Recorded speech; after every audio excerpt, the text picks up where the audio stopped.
మా కథమ్మమాల సభ్యులకి, యూట్యూబ్ వీక్షకులకి స్వాగతం అండి. మనం ప్రతి ఆదివారం చెప్పుకునే కథల్లో భాగంగా ఈరోజు చెప్పుకునే ఈ కథ పేరు 'వివాహ బంధం'. కథలోకి వెడదామా మరి? నాన్న, నేను విడాకులు తీసుకోవాలనుకుంటున్నాను. ఆ మాట విన్న నారాయణరావు గారికి నోటి నుండి మాట రాలేదు. 5 నిమిషాలు తండ్రి కొడుకుల మధ్య నిశ్శబ్దం రాజ్యమేలింది. చివరికి తాను విన్నది ఏమిటో అర్థమై, "ఏమైందిరా కృష్ణ?" అంటూ విషయానికి వచ్చారు నారాయణరావు గారు. "అవన్నీ తర్వాత. నాకు అర్జెంటుగా విడాకులు కావాలి అంతే" అంటూ విసురుగా బయటికి వెళ్ళిపోయాడు కృష్ణ. "ఏవండి, ఏవండి, అది మన కృష్ణ." "ఆ, తెలుసు" అంటూ కనుసైగ చేశారు నారాయణరావు గారు. "మరి తెలిసి కూడా ఏమిటండి ఇలా ఉన్నారు? ఏదో ఒకటి చేసి వాడికి అర్థమయ్యేట్టు చెప్పండి." "చూడు లక్ష్మి, వాడికి చెప్పించుకునే వయసు దాటిపోయింది. ఇంతకు మన కోడలి పిల్ల ఏమంటోంది?" "తనేమంటుందండి? చిన్నపిల్ల, అడిగితే ఏం చెప్పలేదు." "సరే, నేను రాత్రికి కృష్ణతో మాట్లాడతాను. నువ్వు కూడా కోడలి పిల్లతో మాట్లాడు" అని చెప్పాడు, ప్రస్తుతానికి అంతకన్నా ఏమీ చెప్పలేక. రాధాకృష్ణల వివాహం జరిగి 1 సంవత్సరం కావస్తోంది. పెళ్లిలో వీరి జంటను చూసి మెచ్చుకోని వారంటూ లేరు. అంత చూడచక్కని జంట ఇద్దరు. ఇద్దరూ సాఫ్ట్‌వేర్ ఉద్యోగస్తులే. కాకపోతే వేరు వేరు కంపెనీలు. ఇద్దరికీ లక్షల్లో జీతం. ఆ రోజు సాయంకాలం ఇద్దరూ ఆఫీసు నుంచి వచ్చాక కొడుకుతో మాట్లాడడానికి నారాయణరావు, కోడలతో మాట్లాడడానికి లక్ష్మి గారు వారి వారి గదుల్లోకి వెళ్ళారు. అవును, వాళ్ళు నెల నుండి వేర్వేరు గదుల్లో ఉంటున్నారు. "రేయ్ నాన్న, తిన్నావా?"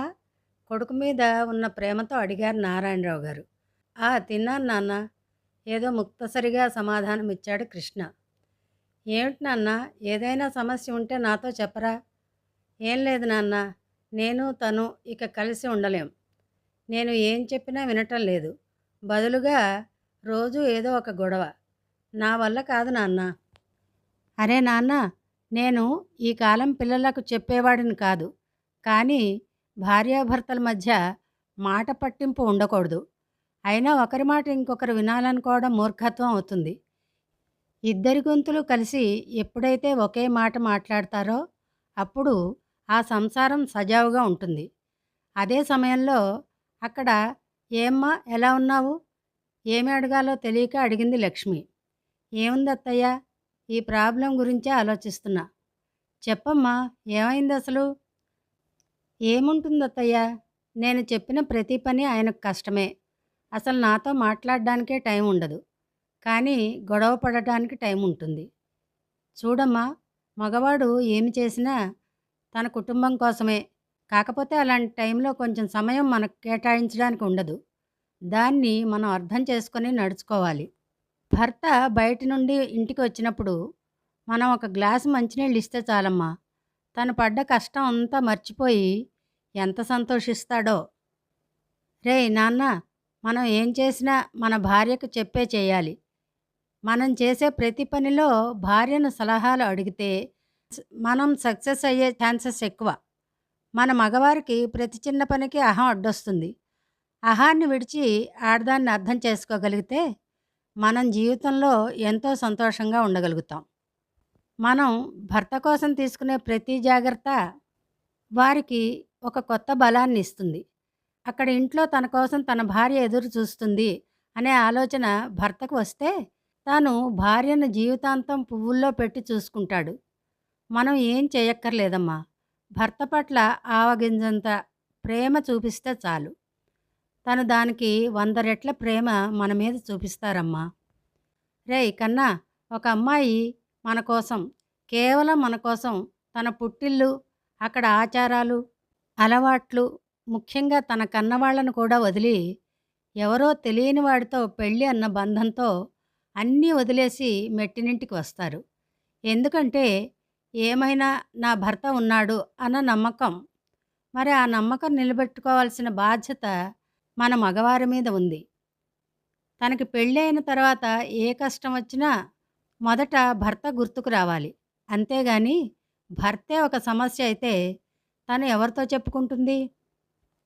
మన ఆడవారు కష్టాలను వ్యక్తపరిచినట్టు మగవారు వ్యక్తపరచలేరమ్మా. ఒక భార్యగా మనమే మన భర్త కష్టం ఏంటో తెలుసుకొని వారితో అలా మెలగాలి. భర్త ఎంత కష్టపడినా భార్య కోసం, తన కుటుంబం కోసమేనని భార్య గుర్తించాలి. భర్త కష్టాన్ని భార్య గుర్తిస్తుంటే భర్త ఎంత కష్టాన్నైనా ఎదుర్కొంటాడు.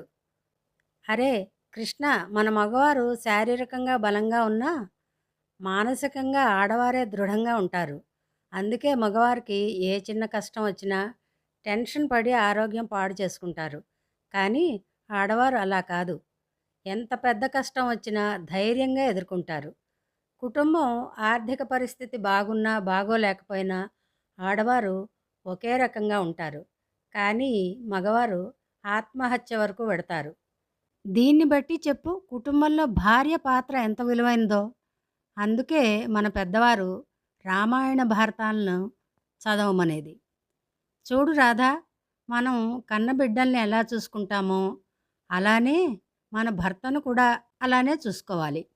తను ఆనందంలో ఉన్నప్పుడు స్నేహితుడిలా, తనకి ఆకలేస్తే తల్లిలా, కష్టం వస్తే తండ్రిలా, మార్గనిర్దేశం చేసే గురువులా, ఇలా ఎప్పుడూ భర్త క్షేమమే తన క్షేమమని కోరుకోవాలి భార్య. అంతే. కృష్ణ, ఒక స్త్రీ తల్లి ఎప్పుడవుతుందో తెలుసా? ఏమిటి డాడీ అలా అడిగారు? బేబీకి జన్మని ఇస్తే అప్పుడు అంటారు, అంతేగా?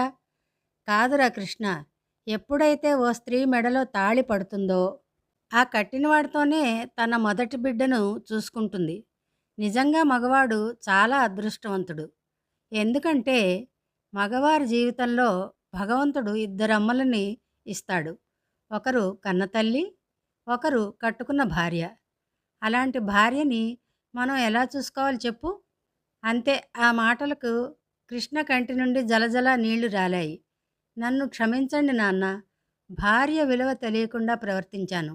ఇక నుండి అమ్మను ఎలా చూసుకుంటానో రాధను కూడా అలాగే చూసుకుంటాను.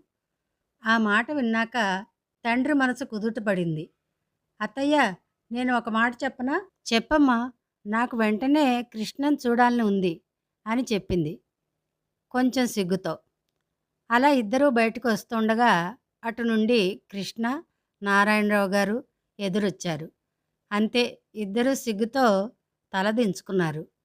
రాధా, ఇక నుండి నీకు ఏ కష్టం రాకుండా చూసుకునే బాధ్యత నాది. ఈ కృష్ణను నమ్ము రాధా. రాధ కృష్ణన్ కాకపోతే ఎవరిని నమ్ముతుంది చెప్పండి? పక్కనే ఉండి వీరి మాటలను వింటున్న నారాయణరావు, లక్ష్మి గార్ల మొహంపై చిరునవ్వు విరిసింది. అదండి కథ. పెళ్ళైన కొత్తలో వచ్చే చిరు కోపతాపాల్ని పెరగనిస్తే ఇదిగో వీరిలాగే తయారవుతుంది పరిస్థితి.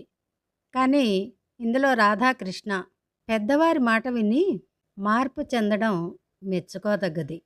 మళ్ళీ ఇంకో వీడియోతో త్వరలో కలుద్దాం.